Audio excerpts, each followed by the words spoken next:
नमस्कार दोस्तों, मैं रवि कुमार भारद्वाज। आज जो टॉपिक पढ़ाने जा रहे हैं वो राष्ट्रीय आंदोलन है। ठीक है, तो राष्ट्रीय आंदोलन को हम लोग तीन कैटेगरी में बांटते हैं, यानी तीन चरण में बांटते हैं। ठीक है ना। पहला चरण हो गया 1857 से लेकर 1905। दूसरा चरण हो गया 1905 से लेकर 1919 के बीच में, और तीसरा चरण हो गया 1919 से लेकर झंडा फहराने तक, यानी 1947 तक, यानी भारतीय स्वतंत्रता दिवस तक, यानी 1947 तक। चलिए हम लोग डिस्कस करते हैं यानी पहला चरण के बारे में, यानी 1857 से लेकर 1905। इसी में सबसे इंपॉर्टेंट है क्या कि 1857 के बारे में, यानी 1857 के विद्रोह के बारे में हम लोग डिस्कस करते हैं, यानी उसके क्रांति कहें या विद्रोह कहें। ठीक है, उसमें सबसे इंपॉर्टेंट चीज है 1857 के क्रांति में क्या है, कारण। तो कारण को हम लोग दो भागों में बांटते हैं। कारण को एक हो गया प्रमुख कारण और एक हो गया साधारण कारण।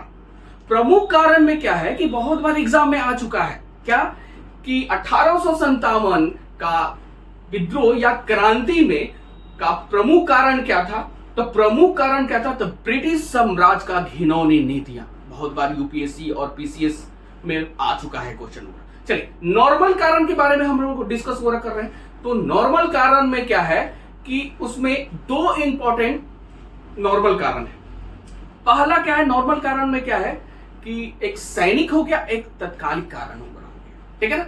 अब क्या है कि इसमें जो तत्कालिक कारण है, यानी इंपॉर्टेंट तत्कालिक कारण के बारे में ये डिस्कस हम लोग करते हैं। तत्कालिक कारण के बारे में, तो तत्कालिक कारण के बारे में हम लोग बात करते हैं तो उसको हम लोग दो भागों में बांट देते हैं।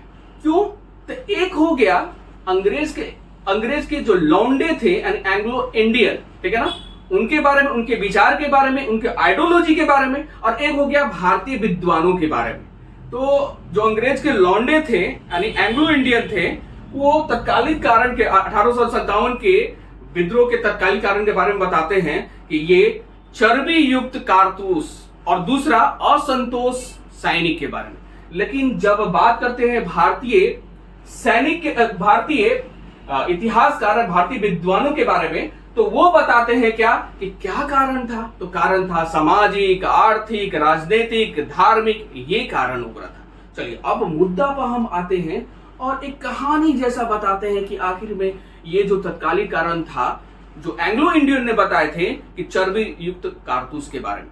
ठीक है, तो हम लोग बात करते हैं दिसंबर 1856 के बारे में, यानी दिसंबर 1856 के बारे में एक कहानी बताते हैं। इसमें क्या हुआ था कि 1856 से पहले ब्रिटिश आर्मी थे, वो एक बंदूक यूज करते थे, लोहा का बंदूक यूज करते थे, जिसका नाम था ब्राउन बेस, ठीक है ना। इसी के ही बदले में एक नया राइफल यानी बंदूक का यूज किया गया, जिसका नाम था न्यू एनफील्ड राइफल, यानी न्यू एनफील्ड राइफल। चलिए हम लोग याद कैसे करते हैं, तो याद ऐसे करेंगे कि अंग्रेज सब ब्रेड को, जैसे हम लोग रोटी बोलते हैं तो ब्रेड को ब्राउनी ब्रेड कहते थे। ठीक है ना, तो ब्राउन बेस, पुराने वाले लोहे वाला को हम लोग ब्राउनी बेस कहते। और नया वाला क्या है कि अंग्रेज ने फील्ड में राइफल का यूज किया था। ठीक है ना, तो हम याद करेंगे, यानी फील्ड में बंदूक लेके आया था और वहां प्रैक्टिस कर रहा था, एनफील्ड राइफल। ठीक है ना। अब हम बता रहे हैं कि दो तीन और पॉइंट है, कंटेन हो रहा है। पहला कंटेन क्या है कि क्यों आखिर में इसका कारण तत्कालिक कारण था। तो इनफील्ड राइफल में गोली यानी जो कारतूस था ऊपर में भरते थे, और ऊपर में भरने के बाद क्या करते थे, दांतों से काट के, है ना, उसका यूज करते थे। तो जब जो चर्बी युक्त जो कारतूस था उसमें दो चीज का चर्बी था, एक सुअर का, एक हो गया गाय का चर्बी। ठीक है, अब एक और कहानी कहने वाले हैं। तो वो चीज क्या था, राइफल के ऊपर में जो कारतूस था उसमें ही लगाया जाता था और नीचे निकाल के किया जाता था। ठीक है ना। अब बता रहे हैं कि कैसे ये फैलता है आग जैसा, यानी ये बात है जनवरी 1857 के बाद। जनवरी 1857 में क्या हुआ था कि बंगाल का सेना था, बंगाल का सेना में अफवाह फैला दिया था रूमर फैला दिया था क्या कि जो कारतूस है उसमें सुअर और गाय का मांस है, यानी पोक और बीफ का मांस है। उससे क्या हुआ? उससे हुआ कि ये होता है यानी क्रांति का विद्रोह होता है। क्रांति का विद्रोह यानी क्रांति का विद्रोह यानी वेस्ट बंगाल के यानी पश्चिम बंगाल में एक जगह होता है बैरकपुर छावनी। हम लोग पहले हम लोग पढ़े हैं आधुनिक भारत में मुर्शिदाबाद में ही कलकत्ता को ही मुर्शिदाबाद कहा जाता है, ठीक है ना। तो वहीं पर एक था बैरकपुर की छावनी, ठीक है ना। और ये रेजिमेंट था 34 NI रेजिमेंट, ठीक है ना। वहीं के लोग, वहीं के एक तगड़ा सैनिक था जिसका नाम था मंगल पांडे। तो मंगल पांडे, ठीक है ना, कहां के थे? तो मंगल पांडे बलिया के थे, नगवा गांव के। तो ऐसे भी जानते हैं कि बलिया के लोग ऐसे ही पूरा ऐठल होते हैं, ठीक है ना। और जम्मू एंड कश्मीर में जितने सैनिक वगैरह मरे हैं वो सब बलिया के ही और गाजीपुर के हैं, ठीक है ना। तो बलिया के लोग ऐसे ही ऐठल रहते हैं, ठीक है ना।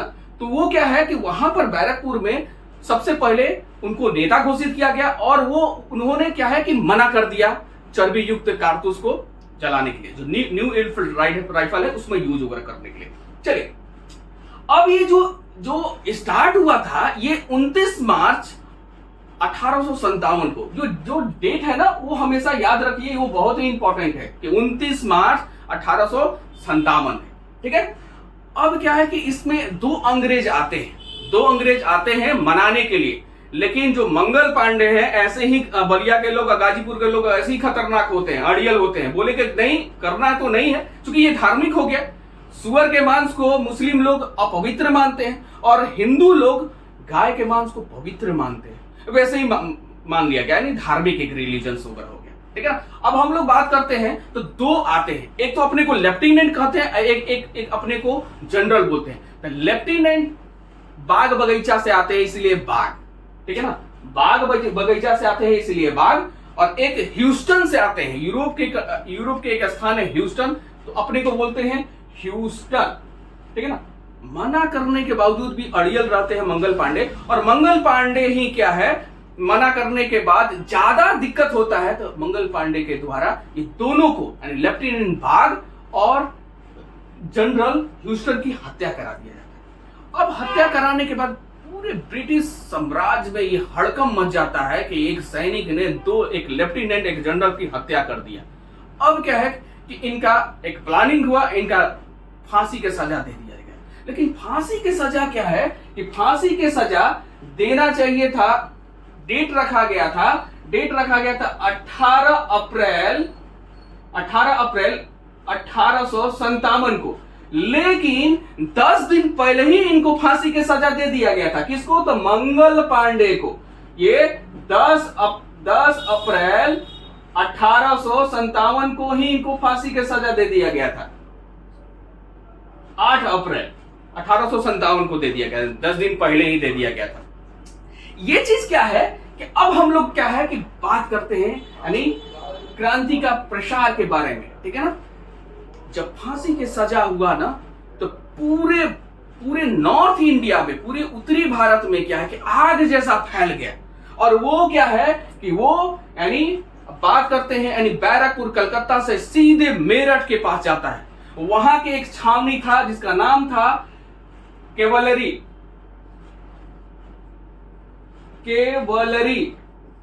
रेजिमेंट, ठीक है ना। केवलरी रेजिमेंट जो कि मेरठ छावनी के थे, ठीक है ना। वहां के 20 NI तथा LIC पैदल सेना, ठीक है ना, टुकड़ी थे। उन्होंने वहां पर क्या है कि ये चर्बी युक्त जो कारतूस था छूने से मना कर दिए और वहीं पर विद्रोह कर दिए। यानी क्वेश्चन होकर आता है, हर एग्जाम में बहुत बार क्वेश्चन पूछा गया कि 1857 की क्रांति का शुरुआत कहां से हुआ था? तो कहां से हुआ था? तो मेरठ से हुआ था। और कब हुआ था? तो 10 मई 1857 को, ठीक है। अब वहां पर जो मेरठ के जो सैनिक वगैरह थे वो अपना विद्रोह करने के बाद यानी मना करने के बाद, ठीक है, वो मना कर दिए और बोले कि अब यहां से हम लोग स्थानांतरित करते हैं। यानी एक दिन बाद यानी मेरठ से वो दिल्ली जाते हैं। मेरठ से दिल्ली जाने के बाद यानी 11 मई 1857 और किसके पास जाते हैं? तो बुजुर्ग आदमी जो थे यानी वरिष्ठ आदमी, भारत के सम्राट यानी बहादुर शाह द्वितीय, उन्हें जफर भी कहा जाता है, शायरबाज थे इसीलिए जफर बोला जाता है। तो वहां पर वो जाते हैं, वहां पर जाने के बाद सबसे पहले उन्हीं को नेता घोषित करते हैं और इसके बाद पूरे उत्तरी भारत में ये फैल जाता है, पूरे उत्तरी भारत में फैल जाता है कि अलग अलग जगह पर यानी दिल्ली में, लखनऊ में, आरा यानी बिहार आरा, जगदीशपुर में, पटना में, बैरकपुर हो गया, मेरठ तो हो गया ही, फैजाबाद में, लखनऊ में, अलग अलग उड़ीसा में भी हुए थे, ठीक है। उनके बारे में बाद में मानचित्र से डिस्कस वगैरह करते हैं, ठीक है ना। अब हम लोग बात करते हैं कि इसके बाद आता है क्या है कि प्रमुख तथ्य में क्या है कि जब 1857 का विद्रोह हुआ था तो इंग्लैंड के पीएम कौन थे, भारत के गवर्नर कौन थे, ठीक है ना। और इसके बाद क्या है कि महारानी कौन थी। तो याद रखिएगा यानी 1857 के समय में इंग्लैंड के पीएम थे विस्कॉट पामस्टन, ठीक है ना, विस्कॉट पामस्टन। उसको कैसे याद करें? तो बिस्कुट खा के पोस्टमार्टम करने जा रहे हैं, यानी इंग्लैंड के जो पीएम है बिस्कुट खा के पामस्टन करने जा रहे हैं, ऐसे याद हो जाएगा। और ये क्या है कि गवर्नर जो थे उस समय वो लॉर्ड कैनिंग थे। इसके बारे में बाद में डिस्कस करेंगे, आगे जाकर इसके बारे में इससे भी क्वेश्चन वगैरह काफी आता है, ठीक है ना। और जो महारानी थी वो विक्टोरिया थी। कलकत्ता कभी जाएंगे तो देखेंगे विक्टोरिया पैलेस, और इन्हीं के नाम पर एक पैलेस वगैरह बनाया गया है कलकत्ता वगैरह में, ठीक है ना। अब हम लोग बात करते हैं क्या है कि इतिहासकार के बारे में। एक बोले थे कि जो एंग्लो इंडियन थे ना, अंग्रेज के लौंडे थे एंग्लो इंडियन, जो कि विदेशी लोग जब भारत में आए और रह गए और उन्हीं के द्वारा शादी यानी इंडियन कोई महिला के शादी करने के बाद जो बच्चा होते हैं उन्हीं को बोलते हैं एंग्लो इंडियन, ठीक है ना।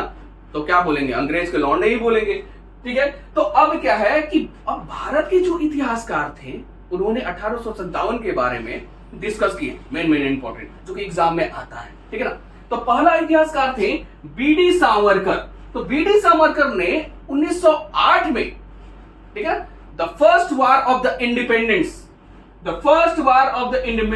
ठीक है ना, मराठा भाषा में लिखे थे। बहुत बार एग्जाम में आ चुका है बीडी सावरकर के बारे में, 1857 के बारे में, उसकी क्रांति के बारे में लिखे थे। The first war of the independence नामक पुस्तक मराठी भाषा में लिखे थे।